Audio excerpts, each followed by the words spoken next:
liberty finds no refuge in a jurisprudence of doubt. You're declining to be more direct and give the same answer about these cases that you did about Brown, leaves doubt.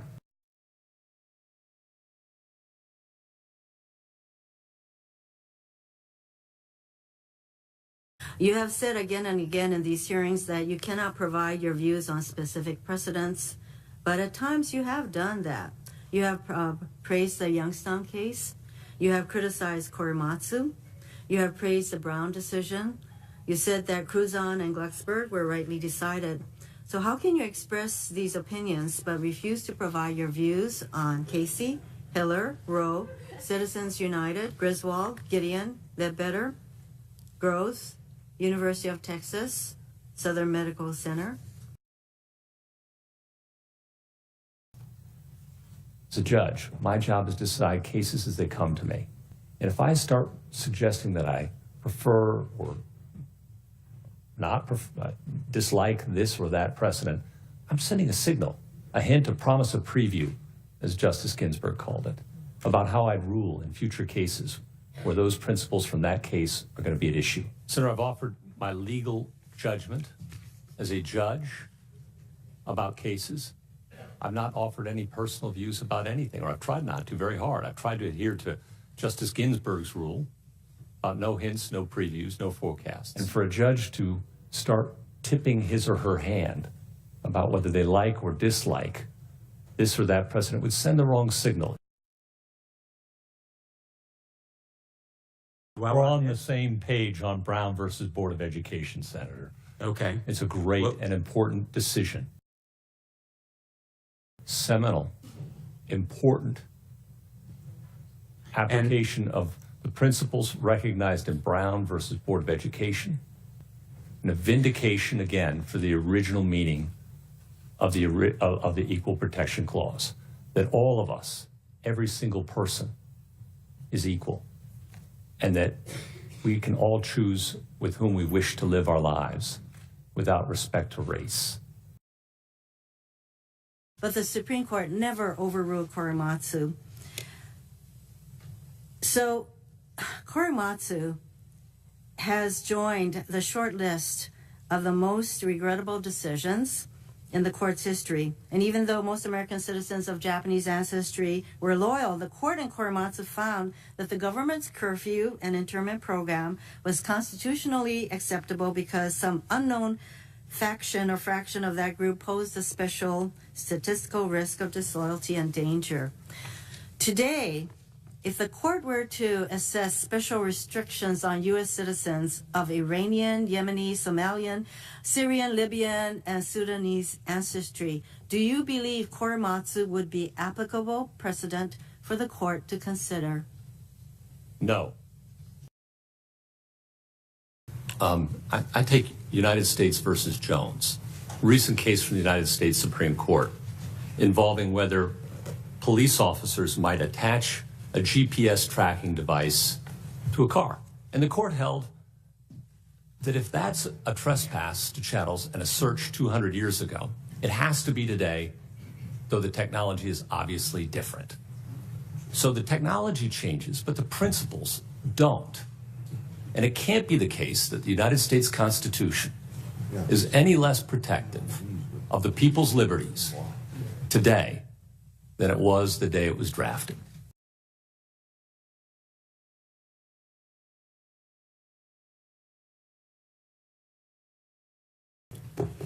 You have suggested the constitutional law should be grounded solely in the original meaning of the text.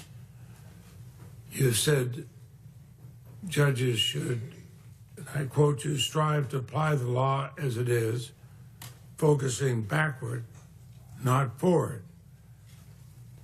If we do that, let's go to the First Amendment.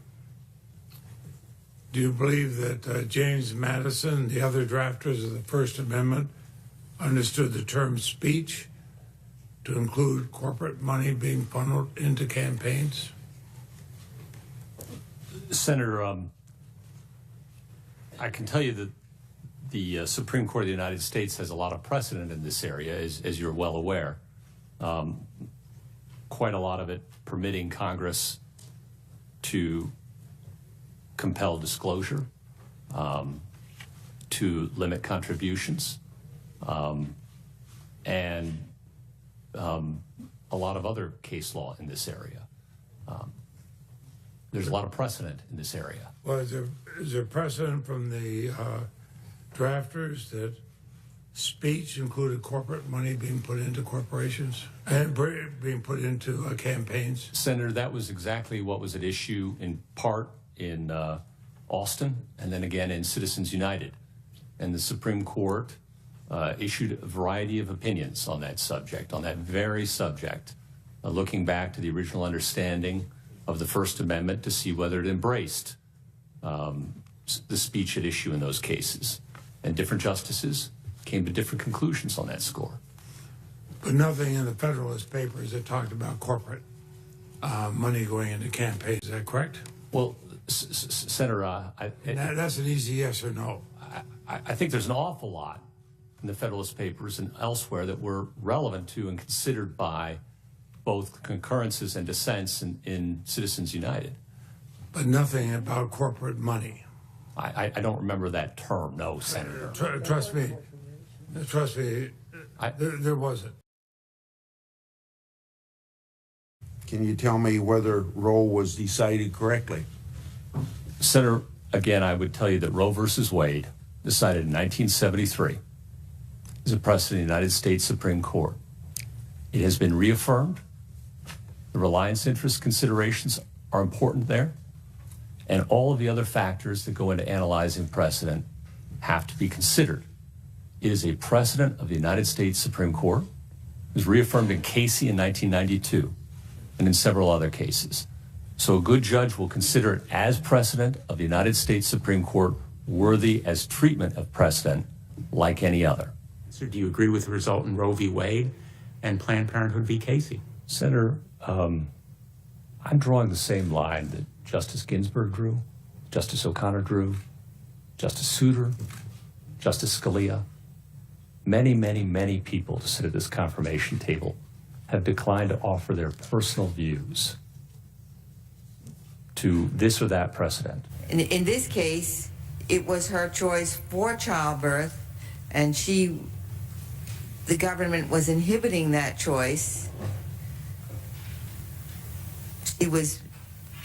It came at the price of remaining in the service. That was, but you asked me about my thinking about equal protection versus individual autonomy, and my answer to you is it's both. This is something central to a woman's life, to her dignity. It's a decision that she must make for herself. And when government controls that decision for her, she's being treated as less than a fully adult human responsible for her own choices. What I've said about Griswold versus Connecticut, Senator, is that it is a decision by the United States Supreme Court recognizing the right of married couples in the privacy of their own home to use contraceptive devices. And I'm asking you, do you believe it was the right result? And what I've said is, Senator, it's 50 years old, more than 50 years old, right? The reliance interests surrounding it are obvious and strong. It has been repeatedly reaffirmed. Those are powerful things in the law of precedent. I've also said I cannot imagine a state trying to pass a law in this area. And I've said I cannot imagine the United States Supreme Court taking such a law seriously. Do you believe it was the right result based on your understanding of the law, not your personal beliefs about whether contraceptives are a good thing or a bad thing, but your beliefs about the constitutional underpinning, the right to privacy, the Fourth Amendment, substantive due process underpinning of Griswold versus Connecticut? Was it the right result? Senator, I have consistently I'm not picking out Griswold or any other particular case. I've drawn a line that I think is required of a good judge to be fair and to respect the separation of powers without respect to precedent. A precedent of the United States Supreme Court, as we were talking with Senator Flake, they're all precedents. They all deserve respect of a judge. A But good some judge. more than others. Senator, it depends upon the factors under As the we law. all know, the Griswold, Connecticut case guarantees that there is a fundamental right to privacy in the Constitution as it applies to contraception. Do you agree with that decision and that there is a fundamental right to privacy as it relates to contraception? In your opinion, is that settled law? I agree with the Griswold Court's conclusion that marital privacy extends to contraception and the availability of that.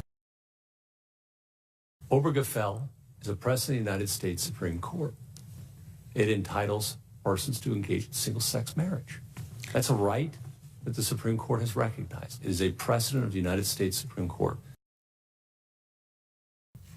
And Lawrence versus Texas, which held that the government can't criminalize gay and lesbian relationships. That's a holding of the United States Supreme Court, due all the way to precedent, Senator, as well.